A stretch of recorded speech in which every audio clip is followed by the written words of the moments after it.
Salut les amis, bienvenue dans la vidéo du jour. Alors aujourd'hui, on va voir un plan en 5 étapes pour investir dans l'immobilier de manière intelligente. C'est toujours ça le but.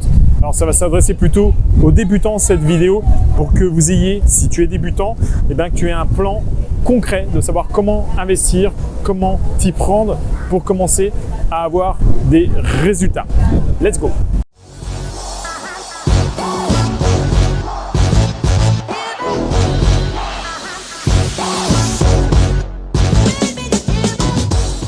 Alors, juste avant ça, je t'invite à une masterclass avec Julien en ligne, complètement offerte, où on va t'expliquer comment réellement gagner de l'argent dans l'immobilier. On va te montrer par exemple un de nos projets concrets que l'on a fait avec Julien en te montrant les chiffres, les photos, tout ce qu'il faut que tu saches et en toute transparence, sans aucun tabou.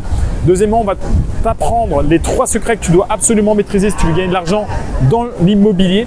Et après ça, on te montrera des opérations de personnes qu'on a déjà accompagnées, qui étaient complètement étudiantes, complètement débutantes, qui sont passées à l'action et qui ont eu des résultats. En même temps, tu vois, je te fais un petit peu voyager puisque je me trouve au Mexique, voilà, au bord de la mer. Là, je sors de l'hôtel où je loge et j'espère que tu vas pouvoir m'entendre puisque on a quand même un petit peu de vent aujourd'hui. La mer, comme tu peux le voir, est agitée.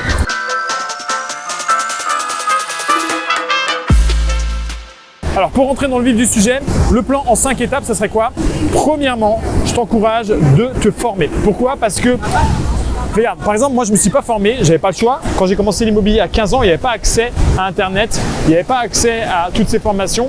Et finalement, j'ai appris sur le terrain. Mais quelle connerie, enfin j'avais pas le choix.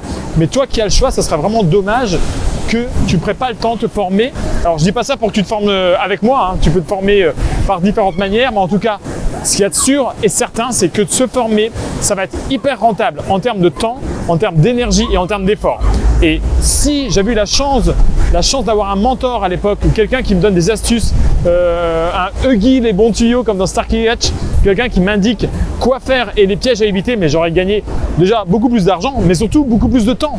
Parce que le temps, c'est beaucoup plus important que l'argent, comme on le dit tout le temps avec Julien. Donc ça, c'est vraiment la toute première des choses à faire. Forme-toi parce que si tu as les bons conseils dès le début et que tu mets l'énergie au bon endroit, tu vas avoir des résultats alors que sinon tu vas galérer et ça va vraiment pas être bénéfique pour toi.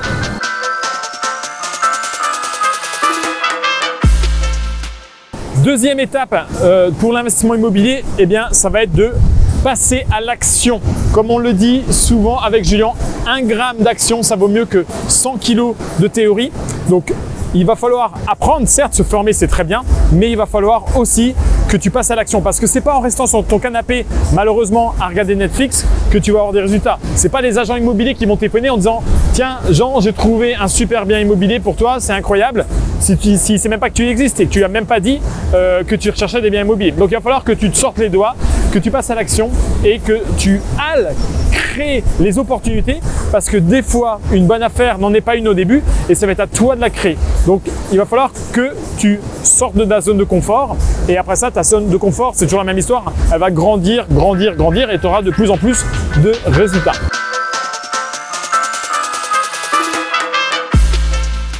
Troisième étape, ça va être le financement. Il va falloir que tu apprennes à monter un bon dossier bancaire parce que, à moins que tu aies beaucoup d'argent, mais ce n'était pas le cas avec nous au début, on n'avait pas d'argent, c'est pour ça qu'on a commencé dans l'immobilier sans mettre d'apport.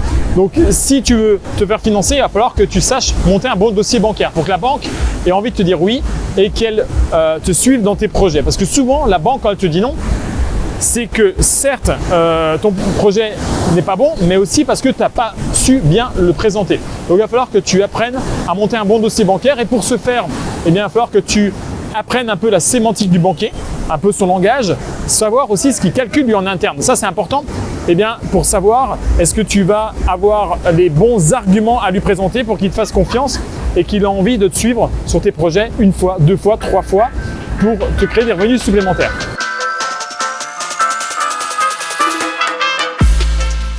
Quatrième point, je repars un peu par là, tu vois, je me balade sur la plage en même temps. Quatrième point, ça va être de rendre ton bien attractif. Parce que souvent, quand on va chercher de la rentabilité, on va avoir un bien immobilier qui n'est pas attractif à l'instant T. Pourquoi? Parce qu'il peut peut-être avoir une rénovation à faire, peut-être qu'il n'a pas été mis en valeur. Des fois, ça tient à pas grand-chose, hein, mais simplement refaire une décoration d'un appartement, ça peut absolument tout changer. Donc, je dirais que la quatrième étape, eh bien, c'est de t'occuper de ton bien, de le chouchouter, de le transformer en un diamant que tout le monde a envie d'avoir, que ce soit aussi bien de la location ou pour un achat-revente. Donc, il va falloir que tu apportes un maximum de valeur ajoutée à ton bien pour qu'il puisse séduire un maximum de locataires. Et je te donne un exemple. Par exemple, si tu es dans une ville de 10 000 habitants, eh bien, il faut que ton bien immobilier soit le plus attractif. Il faut que l'annonce que tu passes sur le Bon Coin, ça soit l'annonce que tout le monde ait envie de louer. Et il faut que tu trouves le meilleur locataire de la ville. C'est comme ça qu'il faut réfléchir pour vraiment avoir le choix et d'avoir des bons locataires.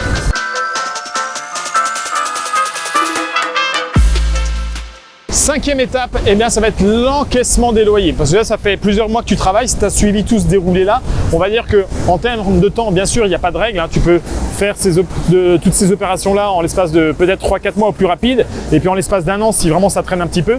Mais en tout cas, voilà, ce qui est sûr, c'est que ça fait plusieurs mois que tu bosses pour avoir ça. Et donc là, c'est le moment de l'encaissement des loyers. Et là, je peux te dire, super jouissif quand tu repars avec tes chèques de caution et ton chèque de premier mois de loyer. Eh bien, tu as vraiment un sentiment de travail accompli. Et pour ce faire, il va falloir que tu choisisses un bon locataire. Pourquoi? Parce que si tu choisis un mauvais locataire, il ne va pas te payer, il risque de dégrader l'appartement. Je te rassure, c'est très rare, ça représente à peu près 2% des cas en France. Et si ça t'arrive, considère que c'est ta faute, c'est parce que tu as mal choisi ton locataire. Okay, donc, il va falloir que tu te formes également sur comment choisir un bon locataire et éviter des profils éventuellement à risque. Voilà, j'espère que tu as aimé cette vidéo. Si c'est le cas, mets-nous un pouce, abonne-toi à la chaîne, active la petite clochette pour les notifications comme d'habitude. Et me concernant, la journée se termine au Mexique. Bientôt le retour en France pour de nouvelles aventures. À très bientôt, ciao!